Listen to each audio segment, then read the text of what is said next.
Muy bien. Feliz sábado. Bienvenidos. Contento estoy por los niños también y por todos nosotros que estamos aquí. Qué voz más bonita tiene. Preciosa, ¿eh? Me encanta. Bravo. Hoy vamos a hablar sobre un tema bonito, sobre los hogares. ¿Cómo podemos proteger nuestros hogares? ¿Cómo podemos hacer que el ambiente del Espíritu Santo pueda reinar en la familia?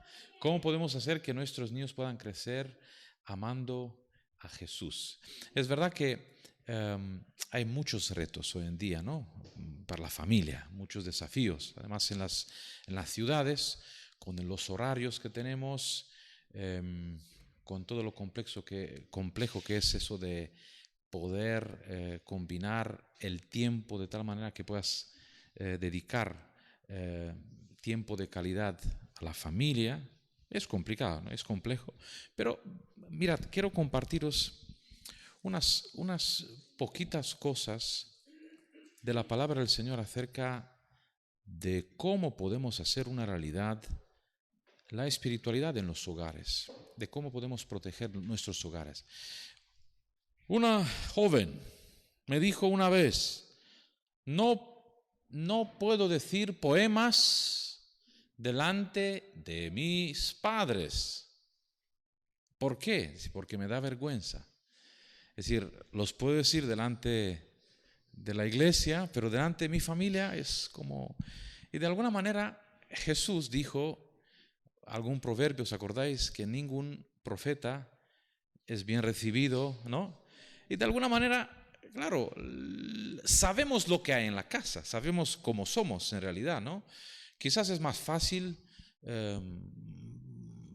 portarte bien con el vecino y con la gente que menos conoces, pero ¿cómo? ¿Y cuál es la vida? La espiritualidad en el hogar. ¿Cómo es la espiritualidad? Mirad, vamos a intentar un poco. Entiendo, ¿tenemos transmisión en directo? ¿Es transmisión en directo? No es live, ¿o sí? Pero no en live, no, vale, porque quería saludar. Pero bueno, los que nos miren, que sean bendecidos también. Bueno, mira, aquí hay una cosita que no vamos a fijarnos en esto, pero eso es cierto, ¿no? El número de los divorcios aumenta. Es interesante, ¿no? De cada 10 matrimonios, 7 acaban en ruptura. Y esto es un hecho, pues, que lo podemos comprobar en ese enlace. Es un poco, bastante preocupante, ¿no? Porque antes se decía siempre que eran de 2, 1, pero ahora parece que el número está aumentando. De 10 eran 5, ahora supera un poco.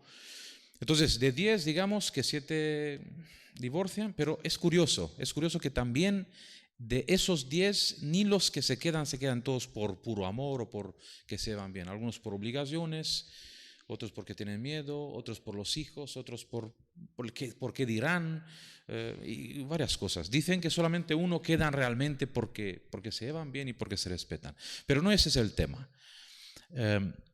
Mirad, esta es una encuesta interesante en la iglesia sobre el culto familiar. De los que estamos aquí, me gustaría que pudiéramos pensar. No os voy a preguntar si en la infancia... A ver, ¿cuántos de los que estamos aquí hemos crecido en hogares adventistas, cristianos? Bueno, estamos. Bueno, usted también. En mi caso, yo me pondría ahí. No, es decir, de vez en cuando lo hacíamos, el culto en casa. Especialmente lo hacíamos los domingos, que estábamos todos, la familia, porque durante la semana cada uno corriendo y tal. Pero el domingo era algo fijo. Y también los viernes, como ya... Pero diariamente, pocos... Aquí nos dice, bueno, un 20%. Yo no sé aquí, si haríamos una encuesta aquí en la iglesia, así anónima, para ver cómo estamos, ¿no? Es decir, cuántos hacemos, porque, oye, es para un poco ver cómo estamos nosotros. Y luego el 52% no lo hacen nunca. Es decir, también es interesante, es decir, nunca significa que durante 6 días a la semana pues no hay una reunión de oración, no oran los esposos con los hijos, los padres. ¿Os acordáis la oración que hacemos cuando comemos? ¿No? A veces se hace, a veces no se hace, pero aquí no nos referimos a esa oración, ¿no? Sino al culto, que es un momento de, bueno, de adoración juntos, de leer algo, de cantar, que vamos a verlo un poquito. Entonces yo pongo eso. No es una cosa de extrañar que pocos quedan en la iglesia, ¿no? Porque es muy, mirad, es muy duro. Fijaros, tú tienes una fe. ¿Cuántos hemos levantado la mano de aquí? 5 o 6 que han crecido en hogares adventistas. Pero tú tienes una fe. Tú tienes la fe. Pero os digo que la segunda generación, nuestros niños, aunque estén en la iglesia, si no practican algo de espiritualidad durante la semana, para ellos se vuelve muy extraño el venir a la iglesia. Extraño. Porque mira, durante 6 días nosotros recibimos influencias del mundo. La música del mundo, las películas del mundo, los conocimientos del mundo, todo lo profano, todo. Un día a la semana es poco. Es poco para impresionar el corazón, porque ¿cuánto es? ¿Cuál es la realidad de un adventista del séptimo día? Por ejemplo, venimos aquí el sábado, pero es poco.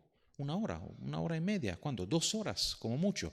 Si alguien tiene cargo en la iglesia, está más implicado y tal, pero ¿qué pasa con los niños? ¿Dónde están ellos? ¿Sabéis que ellos pueden escuchar? Mira, por eso felicito que tenemos aquí 4 niños tenemos, gloria a Dios. Pero imaginaros una cosa. Los niños generalmente, os digo, ¿están atentos a los sermones en la iglesia? Generalmente digo, no como esto que son muy buenos. Pero no, depende de la edad, ¿no? Mira, mi hijo, por ejemplo, está ahora construyendo cosas. Él no entra. Entonces, realmente el impacto de espiritualidad no tiene lugar en la iglesia, ni en la escuela sabática, porque es poco. Y mirad aquí un texto bíblico muy bonito, que es el pasaje más célebre para la espiritualidad en el hogar. Lo conocemos, es de Deuteronomios, que dice, estas palabras que yo te mando hoy estarán sobre tu corazón. Es importante. Y esto se refiere a quién? A los padres. Es decir, a los padres.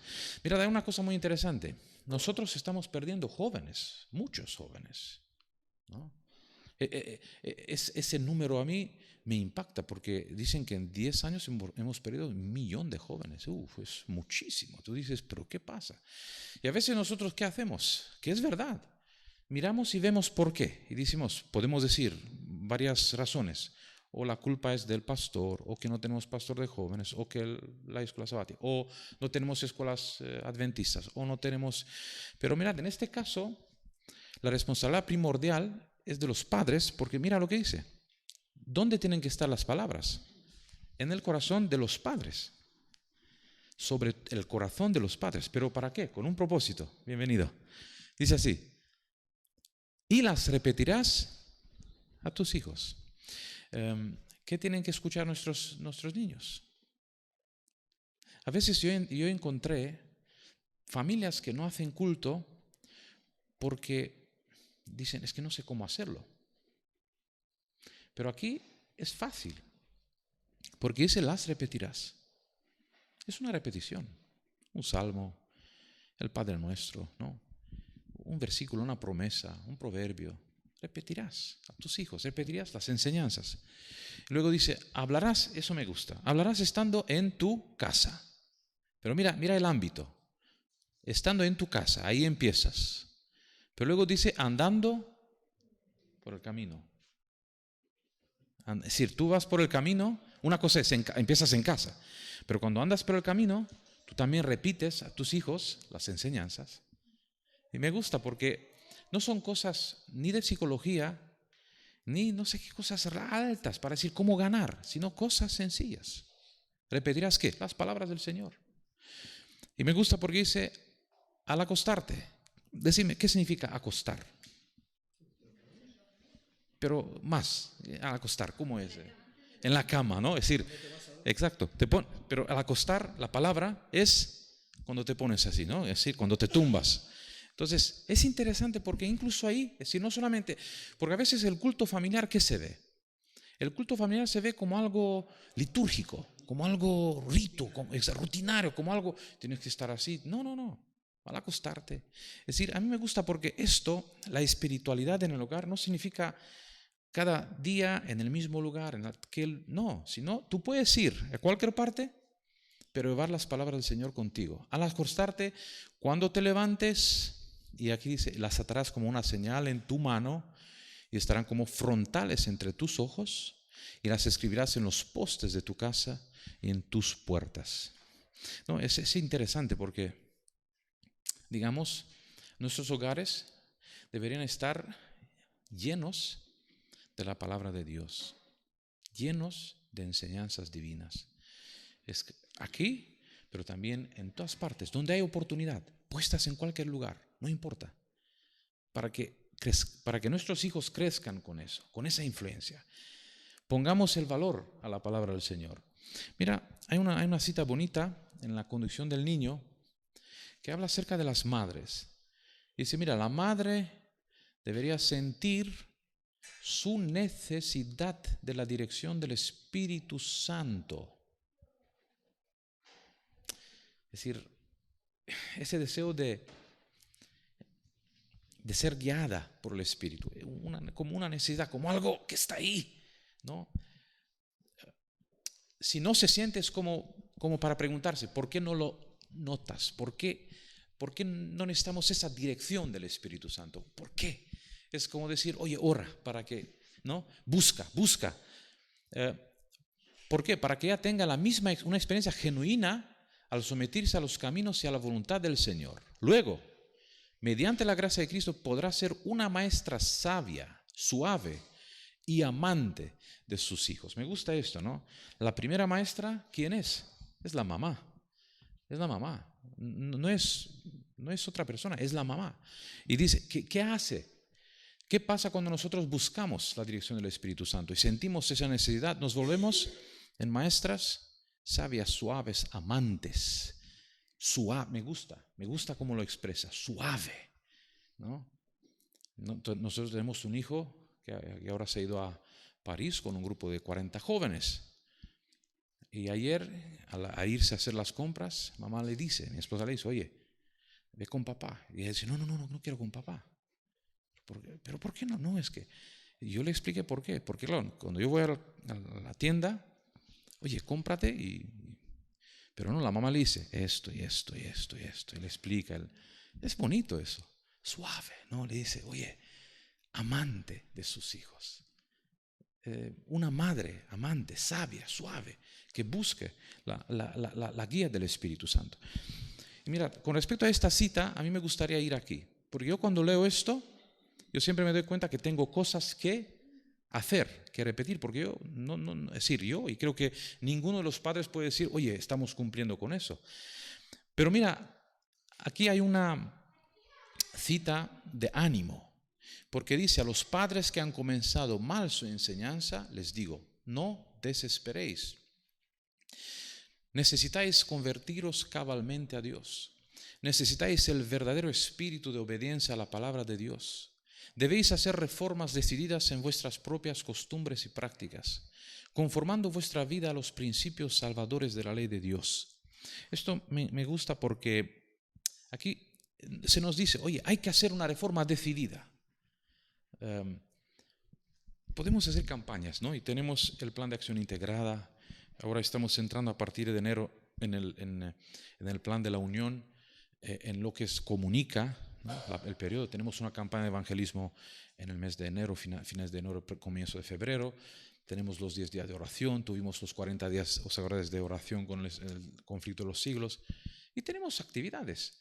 Pero el primer campo misionero es el hogar. Es el hogar. Son nuestros hijos.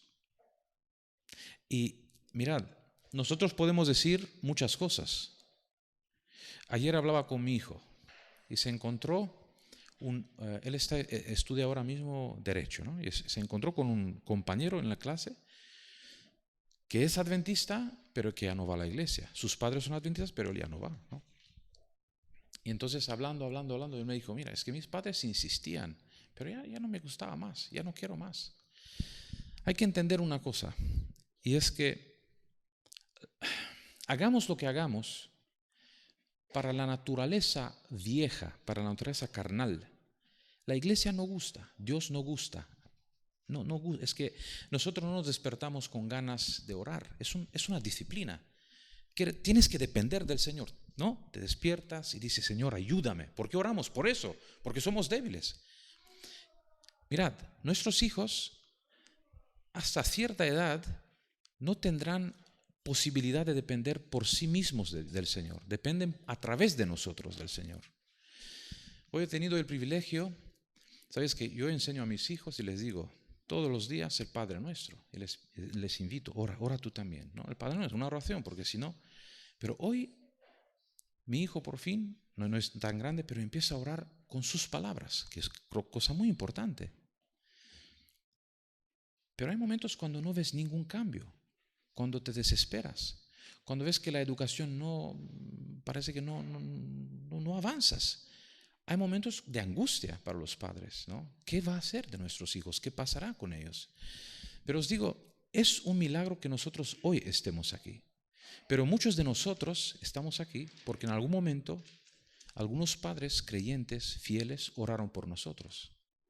Yo os digo, sabéis que se han hecho estudios y se han demostrado claramente que la mayoría de los que están en la iglesia por familiares, sea padre, sea madre, es decir, están en la iglesia por gente que conocen, cercana, o amigos, muy pocos por campañas grandes, sino es por amigo. Yo estoy en la iglesia por mi abuela. Y mi abuela, os digo, hermanos, ella no hizo ninguna clase, es decir, ningún estudio. Ella aprendió por sí sola a estudiar la Biblia, a leerla, porque no sabía leer, pero ella me transmitió la fe. Y yo cuando iba a su casa, ella oraba por la mañana, por la tarde y por la noche. Y eso a mí me impactó. Porque ¿sabéis lo que pasaba con mi abuela?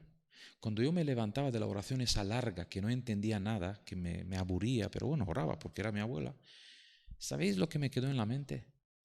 Su alegría, su vida, tenía vitalidad, tenía felicidad, tenía paz. Y esa me la transmitía, aunque yo no comprendía nada. Pero eso me hizo quedar en la iglesia. Por eso digo aquí, mira, debéis hacer reformas decididas en vuestras propias costumbres y prácticas, conformando vuestra vida a los principios salvadores de la ley de Dios. Si nosotros les pedimos a nuestros hijos que ellos sigan a Dios, lo seguirán porque nosotros seguimos a Dios. Hace unas semanas, una familia se me acercó y me comentó también un caso de su hijo, ¿no? Que estaba lejos, que se apartó del Señor. Entonces yo le dije, mira, mientras tú oras por tus hijos, Dios los salvará. No, porque la oración del Padre tiene gran poder, de los padres, de la madre, del Padre, tiene gran poder. Por eso es tan importante entender que aunque nuestros hijos no sean capaces de tomar el rumbo correcto, si tú estás en ese rumbo correcto, tú santificas a tus hijos. Es interesante. Por eso dice, mira, a los padres que han comenzado mal su enseñanza, les digo, no desesperéis. ¿De quién tiene que ser la conversión? Nuestra. Cuando veo que mi hijo está mal, no pierda la esperanza, sino más bien me preocupe por mí, para que mi hijo vea en mí un ejemplo, para que mi hijo vea en mí al Señor, ¿no? Es preciosa esta idea. Bueno, mirad, aquí conocéis el texto de Abraham, ¿no? En Génesis 12:7, que me gustaba la idea de en cualquier parte iba, ¿qué hacía? Construía un altar. A ver, en nuestros días, mira, él edificaba allí altar, cualquier lugar. ¿Qué significa eso? ¿Que tenemos piedras con nosotros? ¿Que tenemos que poner unas piedras? ¿Él por qué construía un altar? ¿Cuál era el propósito? Hacía un sacrificio. Hoy en día, ¿qué tenemos? Nosotros no hacemos sacrificios. Y tenemos el sacrificio. Hoy tenemos el sacrificio con es decir, no tienes que llevar pero todavía mayor, ¿cómo se llama? principio pedagógico que vemos aquí, porque nos imaginamos construir el altar piedra con piedra, ¿no? Y solamente pensamos un poco. Luego, llevar el animal. Yo no sé cuántos días se quedaban ahí, pero todos los días ellos traían ahí sus sacrificios. Entonces, aquí nos habla de que, oye, en cualquier lugar donde tú estás, tú puedes elevar un altar. Y ahora la pregunta, ¿cómo podemos hacer el altar? Primero, ¿qué es el altar familiar? Yo he puesto que el altar tiene 3 elementos: instrucción, alabanza y oración. No es complicado. Ese es el altar. El altar. Instrucción, ¿qué es? Pues, aunque sean 2-3 minutos de palabra, lectura, un texto, lo que fuera, 2-3 minutos, enseñanza. No importa.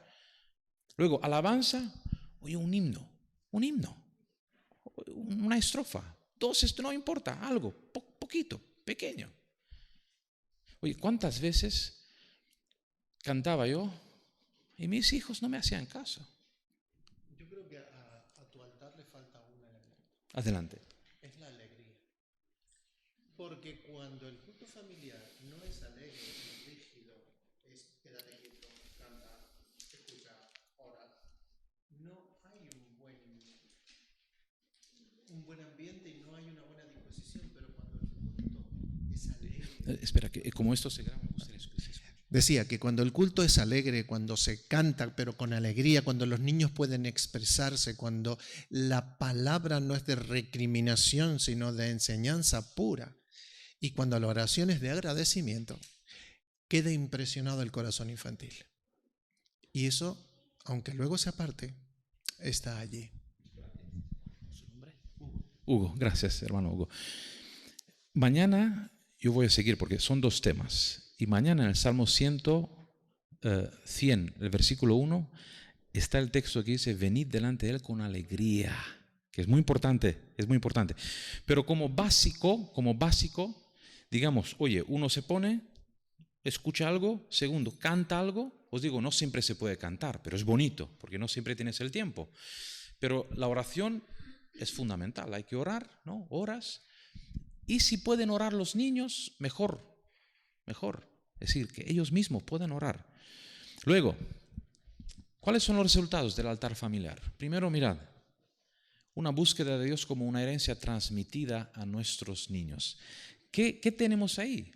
No tanto la enseñanza, porque os digo, los niños saben leer hoy en día, ellos leerán, pero tienen que ver en nosotros esa búsqueda intensa de Dios. ¿Por qué nos reunimos? Porque lo buscamos, porque buscamos su faz, porque queremos estar con Él, porque nos gusta compartir momentos con el Señor, ¿no?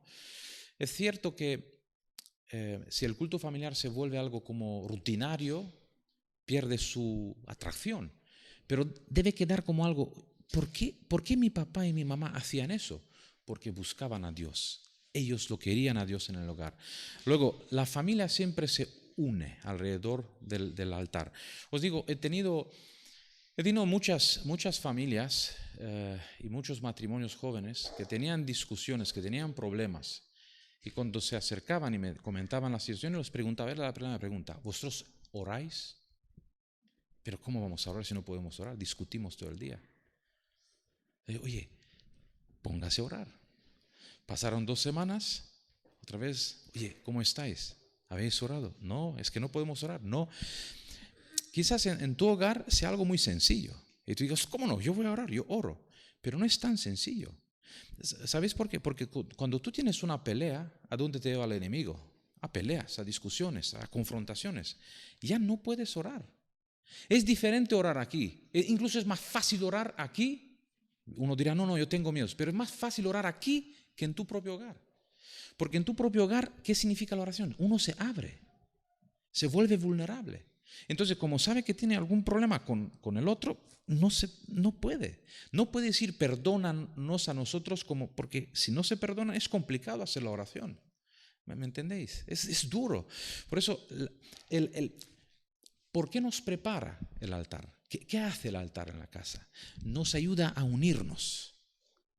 Uno de los resultados directos que hemos tenido nosotros en la familia fue eso precisamente. Nos equivocamos, porque incluso si haces el culto familiar no significa que no te equivocas y no discutes, pero el Señor te da la capacidad de reaccionar y de decir, perdóname, me equivoqué, o de ver, o de hacer todo lo posible para restaurar. Eso es lo que hace el altar, porque te une a pesar de tus debilidades, te une con el otro, con la familia, con los niños, ¿no? Me gusta mucho una cita que la experimenté en nuestro hogar con respecto a la disciplina, ¿no? La hermana Mae decía que a veces cuando tenía que disciplinar al hijo, antes de disciplinarlo, de amonestarlo, decía, vamos a hacer una oración. Oraban juntos. Y luego después de orar, dice, oye, ya no había falta hacer nada. ¿Por qué? Porque el Espíritu estaba ahí. ¿No? Qué bonito sería antes de amonestar, antes de levantar la voz, antes de hacer una reprimenda, antes de castigar y decir, oye, te vas a tu habitación y punto. Decir, vamos a orar. Porque eso va un poquito más allá. Cuando hablo de unidad, porque mirad, hay una cosa interesante. Una cosa es que tú hagas el culto familiar por la mañana y por la noche. Y otra cosa es, ¿qué es lo que tienes que buscar en el culto? No simplemente hacerlo por hacerlo, sino vivir en el espíritu del culto, todo el día. Porque yo me di cuenta con mis niños. Es decir, ¿qué es lo que hago? Hacemos el culto, empezamos a orar, pero hay momentos cuando os digo, cuando yo lo veo que es simplemente una rutina, pero no pasa nada, esa no es tu preocupación. Lo importante es que tú abres la puerta al Señor. Señor, aquí estamos. Mira, han pasado 8 horas de descanso. Ahora te invitamos a ti que tú puedas seguir siendo nuestro pastor, que nos puedas guiar. Y aparecerán los momentos duros y complicados en el día. Y es cuando tú tienes que orar, ¿no? Hablamos aquí, por ejemplo, de 2 momentos. Pero imagínate una vida de familia en donde te enfrentas con problemas, con situaciones, y le dices a tu mujer o a tu esposo, oye, vamos a orar. No por un culto, vamos a orar. O le dices a tu hijo pequeño, vamos a orar. Qué precioso es eso, donde tú invitas la presencia del Señor. Es interesante que la hermana Mae tiene una cita en este libro, en Conducción del Niño, donde dice que ella no dormiría, no descansaría en un hogar donde no se hace el culto. Ella tenía ese miedo, no dormiría, no podría. Es interesante, ¿no? Como nosotros tenemos que santificar nuestros hogares, nuestras casas. Incluso en algún libro leí sobre una cosa muy interesante. Por ejemplo, un hijo que ya no creía en el Señor, que ya se apartó de la iglesia, y donde instaba, ¿no? El autor le decía, tú ve a la habitación de tu hijo y ora por él. Pon las manos sobre él, nada más, aunque él no, pero pon las manos sobre él, ora por él. Preséntalo delante de Dios, porque la oración de los padres tiene gran poder delante de Dios. Vamos a ver hoy o mañana ese texto que confirma esto. Y por último, el compañerismo, la apertura, las luchas, las dudas, las preguntas. Hay momentos cuando os digo, el culto familiar se puede transformar. A ver, ¿cuántos minutos puede tener un culto familiar? Más o menos, según la experiencia de los que estamos haciéndolo, más o menos. Adrián, 30 minutos. Mira, os voy a decir una cosa. En nuestra casa el culto familiar son 3 minutos, 4 minutos, generalmente. Pero hay momentos cuando puede durar media hora o 1 hora, porque no siempre es lo mismo. Es en función de, por ejemplo, lo que más me interesa a mí cuando mi hijo me pregunta algo, es el momento de hablar. Porque, ¿sabéis cuando hablamos con nuestros hijos de problemas? Cuando los vemos que están haciendo algo que no nos gusta. Entonces les damos, pam, pam, pam, mira que la Biblia. ¿Cuándo se abre el hijo? Cuando te pone preguntas. Entonces es el momento, deja todo y habla. Y es ahí cuando uno habla y habla. Me acuerdo momentos, oye, cuando estamos ahí, mucho, y no pasa nada, y estás ahí. Pero lo importante es buscar eso. El interés espiritual en el hijo depende de él, cuando él se habla. Mirad, hoy me ha dicho mi hijo una cosa que la comparto. Mi hijo Benoni Alex, 8 años tiene. Y me dice, papá, tengo una sorpresa para ti. Qué fuerte. Digo, ¿qué sorpresa? Dice, mira, cuando vamos a ir a la campaña de evangelismo en enero, voy a cantar contigo. Dice, oye, que me ha gustado mucho. No me lo esperaba, porque él está en su mundo y, claro, con sus 8 añitos, a veces me dice, no quiero ir a la iglesia, no quiero ir. Bueno, pero ¿qué me ha gustado eso? Mira, él sabía que para mí la mejor sorpresa era que cante en la iglesia. Digo, pues es una cosa bonita. Es un fruto que tú ves. Entonces, cuando el niño se abre de esta manera y tiene interés para las cosas espirituales, es un logro. Es un logro. Y eso tenemos que buscarlo. Mira lo que dice el periódico oficial de la arquidiócesis en Chicago Catholic. Es interesante porque es una investigación nacional. Dice, casi la mitad de los matrimonios terminan en divorcio. Eso lo sabemos porque ya lo conocemos. Pero mirad, sin embargo, los matrimonios que asisten regularmente a la iglesia, solo 1 de los 50 matrimonios terminan en divorcio. Es curioso este dato que lo han recogido eso ahí. Es decir, han visto, lo han hecho. Pero ahora, lo más sorprendente es esto. Los hogares que practican una vida de oración juntos, las estadísticas son de 1 al 1105 matrimonios. Es que es tremendo. Por eso digo, los hogares protegidos, ¿no? Me acuerdo cuando me casé, nos casamos jóvenes con Esther, y yo tenía en mi mente eso, soy el líder del hogar, ¿no? El pastor del hogar, y tengo que cumplir la liturgia, ¿no? Y éramos solamente nosotros dos, no teníamos hijos. Y me puse ahí, dale con cantar, y me decía mi esposo, oye, deja de ser pastor aquí somos tú y yo.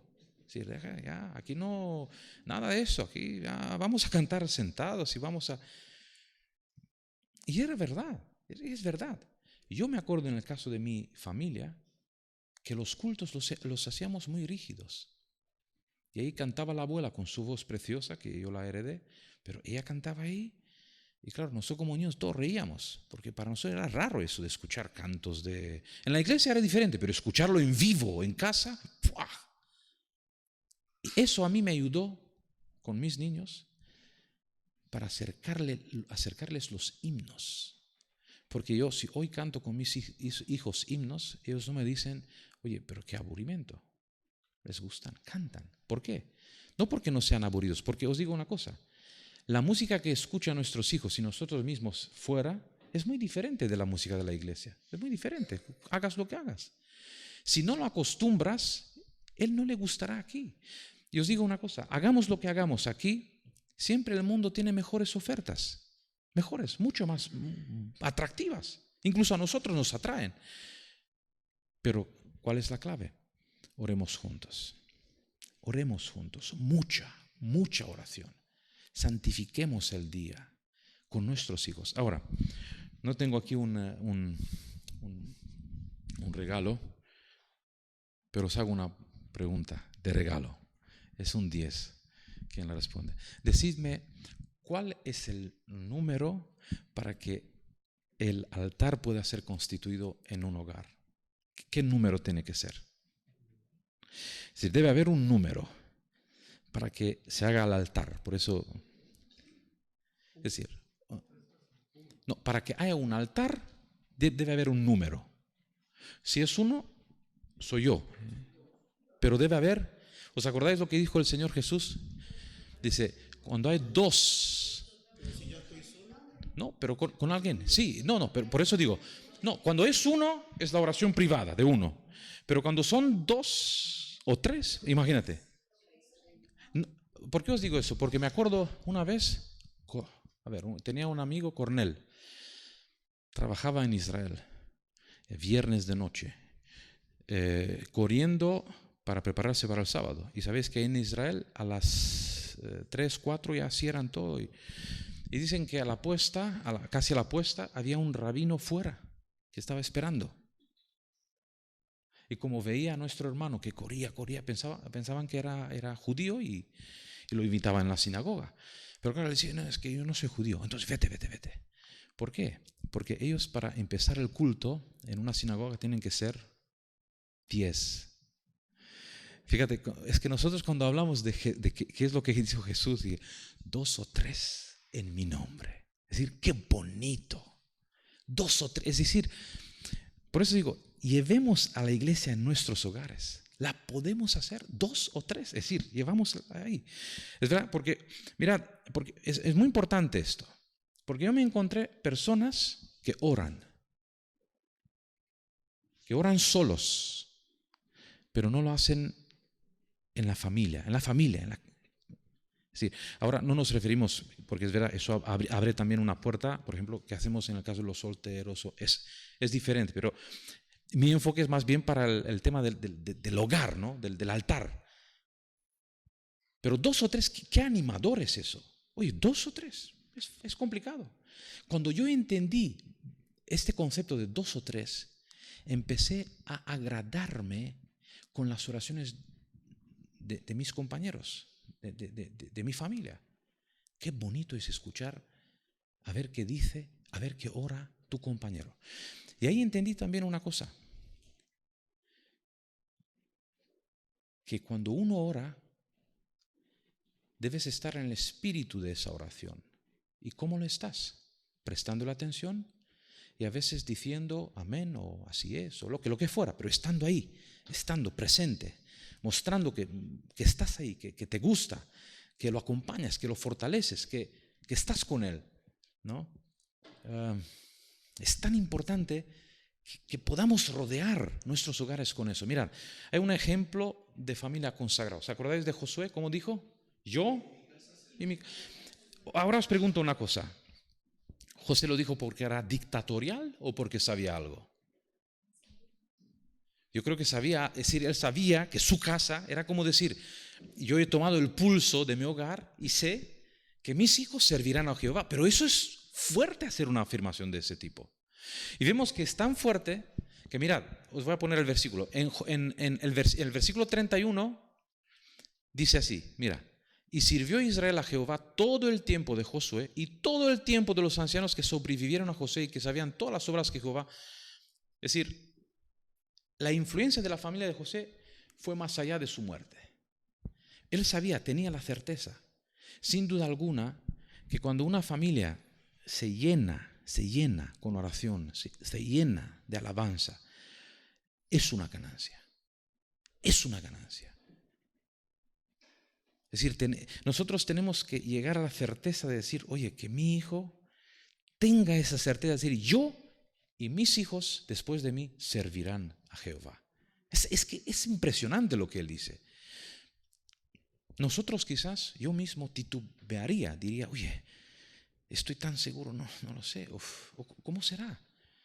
Pero aquí la palabra del Señor nos dice, oye, repítelo, dilo. No hay gran cosa, repítelo, dilo, háblalo. Algo sencillo, ora con tu hijo, ponte con él. Dile, oye, ¿cuál es tu problema? Vamos a orar juntos. En cualquier lugar. Mira, imagínate un día cuando oras con tu hijo 10 veces. Oraciones cortas. Porque eso de las oraciones largas también es un problema. Porque encontré situaciones, mira lo que me encontré. Una familia con 8 hijos. 8 hijos. Y fíjate lo que hacía el padre. El viernes por la noche cogía la Biblia y recibían el sábado. Y todos los hijos de pie 1 hora. De pie, no se podían sentar. Y hacían la escuela sabática. Escuchadme, ¿vosotros pensáis que esos niños se quedaron en la iglesia? Ninguno, se fueron todos. No quieren saber nada. Pero ¿qué hacía el papá? De pie delante del Señor. Y todos 1 hora. No así, no ese es el camino. Es que no entiendo nada. Es que el hijo no entiende a un Dios de esta manera. Por eso acerquemos a nuestros hijos a Dios. ¿Cómo? ¿Quién es Dios para nuestros hijos? ¿Sabes tu nombre? Kelly, mira. Os pido, pero mira, todo lo que yo presenté aquí es de mi experiencia, ¿vale? Es decir, pero os comparto esto porque Dios nos bendijo con 5 hijos y como sabéis, bueno, de momento están todos en la iglesia, ¿no? Y para mí es una gran alegría. Yo no sé qué será después, porque cuando digo que están todas las iglesias, ahora mismo estoy consciente de que eso puede ser un dolor para otros. Yo tengo compañeros pastores que ya no están con sus hijos en la iglesia y cuando yo les hablo debo tener mucho cuidado porque no es una certeza, es decir, no me voy a poner, pero digo, de momento, gloria a Dios, luego oraré por ellos, ¿no? Pero os digo, esta semana mismo, de hecho, sí, la semana pasada, vino mi hijo con sus resultados de la escuela y no eran tan buenos. Entonces digo, hijo, ven, que tenemos que hablar. Me senté Y empecé a leer, mira, ciencias, mira, literatura, tienes esta nota. Digo, mira, estas son las más bajas, y él empezó a llorar. Sí, bueno, pero te felicito también por esto, porque es alto. Sí, no quiero que me felicites, porque sé por qué lo dices. Me felicitas, pero por otro lado dice, me reprendes por... No. Y fíjate, leo con él todo. Mira, aquí tienes que mejorar, termino. Las notas no eran tan buenas, no eran altas como esperábamos quizás. Pero me dice una cosa, que me deja, dice, papá, dice, tú te pareces a Jesús. Eso a mí me conmovió el corazón. Porque más allá de lo que tú le das o le dices a tu hijo, que tu hijo te diga eso es precioso. Yo creo que nuestros hijos deben ver a Jesús, deben verlo. Me encantó, os lo comento, os lo digo con total sinceridad. No, es precioso ver eso. Nuestros hijos necesitan de Cristo. ¿Dónde lo encontrarán? Deben encontrarlo en nosotros como padres.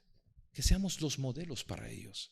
Porque si no, os digo, el hijo se puede salir de la iglesia. Pero él siempre se acordará, oye, en mi casa tenía unos buenos padres que amaban al Señor. Que no eran perfectos, pero amaban al Señor. Y eso es lo que tienen que llevarse nuestros hijos.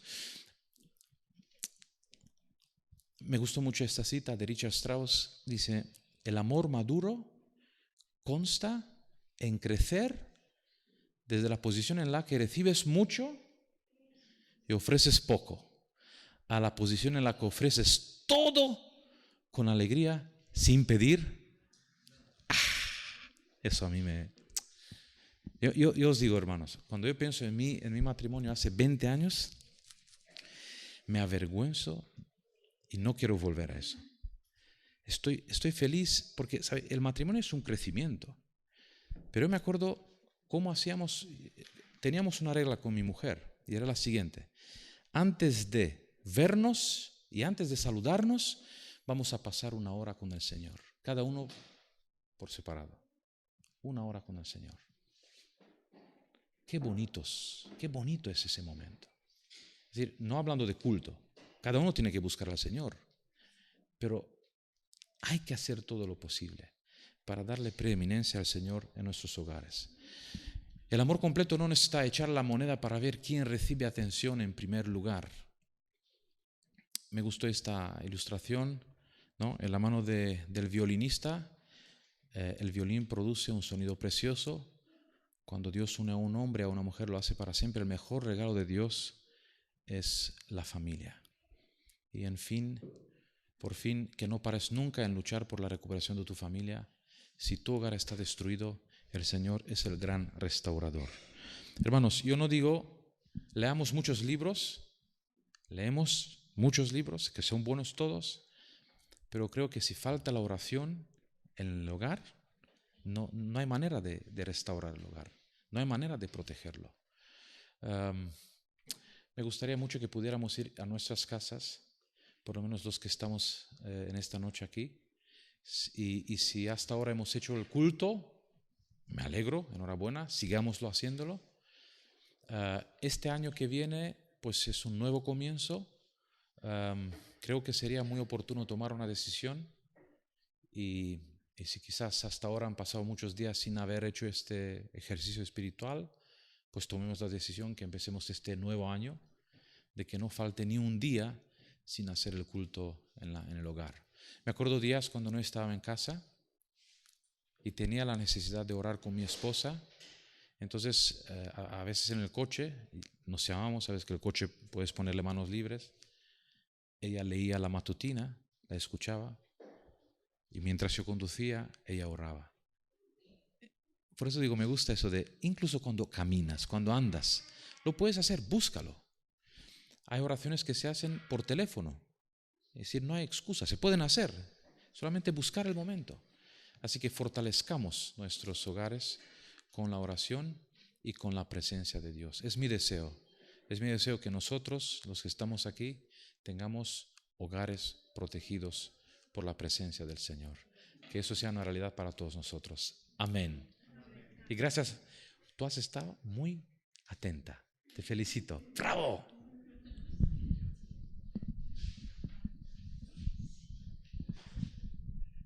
Vamos a entonar juntos el himno 401. Nos ponemos en pie, por favor.